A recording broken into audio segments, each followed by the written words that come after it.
নমস্কার বন্ধুরা, কর্ণের রান্নাঘরে আপনাদেরকে অনেক অনেক স্বাগত। আজকের ভিডিওটা একটু অন্যরকম ভাবে শুরু করলাম। তার কারণ হলো আপনাদের অনেক অনেক আশীর্বাদ এবং ভালোবাসার উপহার আজ আমার হাতে। এই দেখুন, গুগল অ্যাডসেন্সের পিন, যেটা আমাদের মতো ইউটিউবারদের কাছে পুরো একটা স্বপ্ন বলতে পারেন। আর সেটাই আপনাদের ভালোবাসার জন্য আমার হাতে এসে পিনটা কিন্তু আজই আমি হাতে পেয়েছি। আর আপনাদের আশীর্বাদে এত তাড়াতাড়ি যে সফলতা পাবো সেটা কিন্তু ভাবতেই পারিনি। আপনারা কিন্তু এইভাবে প্রত্যেকটা দিন, প্রত্যেকটা মুহূর্ত আমার পাশে থাকবেন আর আমাকে আরো চ্যানেলটিতে এগিয়ে নিয়ে যেতে সাহায্য করবেন। আপনাদের কাছে এটাই আমার একান্ত অনুরোধ রইল। প্রত্যেকের সাথে ভিডিওগুলো শেয়ার মধ্যে আমি অনেকগুলো রান্নার ভিডিওই আপনাদের কাছে শেয়ার করেছি, তবে আপনারা কোন ধরনের রেসিপি বেশি দেখতে পছন্দ করছেন সেটা কিন্তু অবশ্যই কমেন্ট করে জানাবেন, যাতে আমার ভিডিওগুলো বানাতে আরো সুবিধা। আমার মতো এরকম একজন সাধারণ গৃহবধূর পাশে আপনাদেরকে থাকার জন্য অসংখ্য ধন্যবাদ। এভাবেই আপনারা সাপোর্ট করুন, সাবস্ক্রাইব করুন এবং পাশে থাকুন, যাতে আরো ভালো ভালো রান্না আমি তৈরি করে আপনাদের সাথে শেয়ার করতে পারি। তাহলে আজকের মতো কিন্তু এই পর্যন্ত। এবার চলুন ফিরে যাওয়া যাক রান্নাতে। রান্নার জন্য এখানে আমি একটা ব্রোকলি নিয়ে নিয়েছি, একদম টাটকা ব্রোকলি। আর ওপরটা দেখুন খুব সুন্দর, কিন্তু একেবারে ভেলভেটের মতো। ব্রোকলিটা এখানে আমি কেটে নেব। প্রথমে ব্রোকলির ডালগুলো কেটে বাদ দিয়ে দিচ্ছি। এবারে ফুলকপির মতো ছোট ছোট করে ব্রোকলিটা এখানে কেটে নিচ্ছি।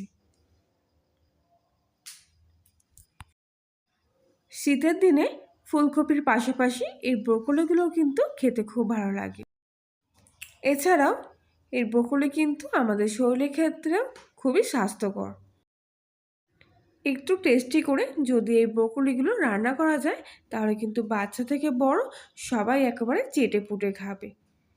আর ব্রোকলিগুলো ডালগুলো কিন্তু আমি মাছ বরাবর এইভাবে একটু চিড়ে নিচ্ছি, যাতে খুব ভালোভাবে তাড়াতাড়ি সেদ্ধ হয়ে যায়।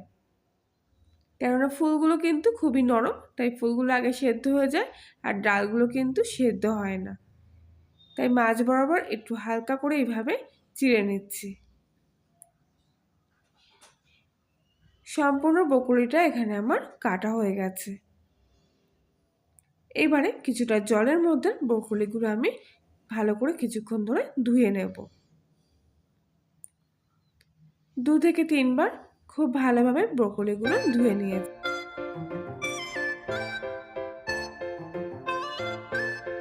ধুয়ে রাখা ব্রোকলিগুলো একটা প্লেটের মধ্যে নিয়ে নিচ্ছি। আর সঙ্গে নিয়েছি কিছুটা চুবড়ি আলু। অনেকে আলুগুলোকে মেটে আলু বলেও জানে। এই আলুগুলো যেমন পুষ্টিকর তেমনি কিন্তু স্বাস্থ্যকর, আর খেতে কিন্তু দুর্দান্ত স্বাদের। এখানে এবার আমি মশলা তৈরি করে নিচ্ছি। 1 চামচি মতো ধনিয়া আর 2 চামচি মতো সাদা জিরে, 3টে গোটা শুকনো লঙ্কা একটু সামান্য জলে ভিজিয়ে খুব ভালোভাবে মশলাটা এখানে পেস্ট করে নেব। এবারে একটা প্যানে কিছুটা তেল গরম করে প্রথমে ব্রোকলিগুলো একটু হালকা আঁচে সামান্য লবণ দিয়ে ভেজে নেব। খুব একটা বেশি ভাজবো না, তাহলে কিন্তু ব্রোকলির কালারটা এবং গুণাগুণটা নষ্ট হয়ে যাবে। তাই হালকা একটু আঁচে কিন্তু অল্প তেলে এই ব্রোকলিগুলো এখানে আমি ভেজে নিচ্ছি। 2 থেকে 3 মিনিট পর ব্রোকলিগুলো ভাজা হয়ে গেলে এগুলো তুলে নিচ্ছি। এবারে আরও কিছুটা সরষের তেল খুব ভালোভাবে গরম করে নিয়ে এর মধ্যে অর্ধেক শুকনো লঙ্কা আর অল্প কিছুটা সাদা জিরে ফোড়ন দিয়ে ফোড়নটা খুব ভালোভাবে ভেজে নিচ্ছি। একটা বড় সাইজের পেঁয়াজ কুচি এর মধ্যে দিয়ে দিলাম। তেলের মধ্যে পেঁয়াজটা একটু নাড়াচাড়া করে ভেজে নেব। এবারে দিয়ে দিলাম এর মধ্যে 1/2 চামচি রসুন বাটা, 1/2 চামচি আদা বাটা। পেঁয়াজের সাথে রসুন আর আদাটাও কিন্তু একেবারে ভেজে নিচ্ছি। খুব একটা কিন্তু বেশি মশলা দিয়ে আজকে রান্নাটা বানাবো না, একেবারে হালকা মশলায় রান্নাটা করব, অথচ খেতেও কিন্তু খুব সুস্বাদু হবে। পেঁয়াজ রসুনটা একটু ভাজা হয়ে গেলে এর মধ্যে স্বাদ মতো লবণ, অল্প সামান্য চিনি, 1/2 চামচি মতো হলুদ গুঁড়ো আর সামান্য একটু কাশ্মীরি লঙ্কার গুঁড়ো দিয়ে দিলাম। আর এখানে কিন্তু আমি আগে থেকে যে মশলাটা রেডি করে রেখেছিলাম সেটাও সম্পূর্ণটা দিয়ে দিয়েছি। কোনো কারণে সেই ভিডিওটা ডিলিট হয়ে গেছে। আর মশলা ধোয়া জলটাও কিন্তু এর মধ্যে দিয়ে দিলাম। সব কিছু একসঙ্গে এবার ভালোভাবে কিন্তু মিশিয়ে আবার একটু কষিয়ে নিচ্ছি। সামান্য জল দিয়ে কষলে কিন্তু মশলাটা খুব সুন্দর গ্রেভি হবে। আর দেখুন মশলার গায়ে থেকে তেল ছেড়ে দিয়েছে। এবার আমি একটা টমেটো কুচি দিয়ে দিলাম আর দিয়ে দিলাম আগে থাকতে কেটে রাখা আলুর টুকরোগুলো।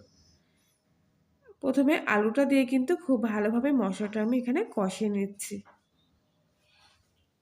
আলুর টুকরোগুলো এখানে আমি বড় বড় রেখেছি, আপনারা চাইলে একটু ছোট করেও দিতে পারেন। এবারে আমি এখানে 2 কাপ পরিমাণ মতো উষ্ণ গরম জল দিয়ে দিলাম। যেহেতু আলুগুলো সিদ্ধ হবে তাই একটু উষ্ণ গরম জল দিলে খুব তাড়াতাড়ি কিন্তু সেদ্ধ হয়ে যাবে। কিছুক্ষণের জন্য ঢাকা দিয়ে প্রথমে আমি আলুগুলো 50% মতো সেদ্ধ করে নিয়েছি। এবারে এর মধ্যে আমি দিয়ে দিলাম আগে থেকে ভেজে রাখা ব্রোকলিগুলো।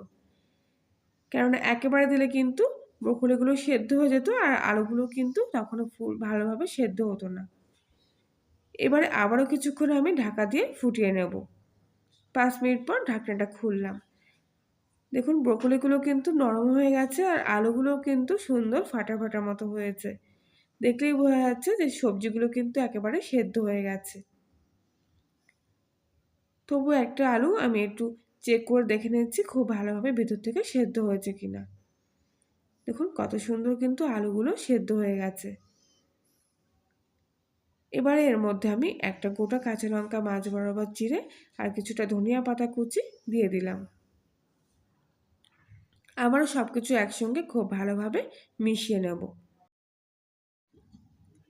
খুব ভালোভাবে ধনিয়া পাতাটা ঝোলের সাথে একটু ফুটিয়ে নেব। একটু ধনিয়া পাতাগুলো নরম হয়ে আসলেই কিন্তু আমার রান্না একেবারে কমপ্লিট হয়ে যাবে। আর খুব একটা বেশি এখানে ঝোল কিন্তু রাখিনি, একটু মাখা মাখা মতো করেছি।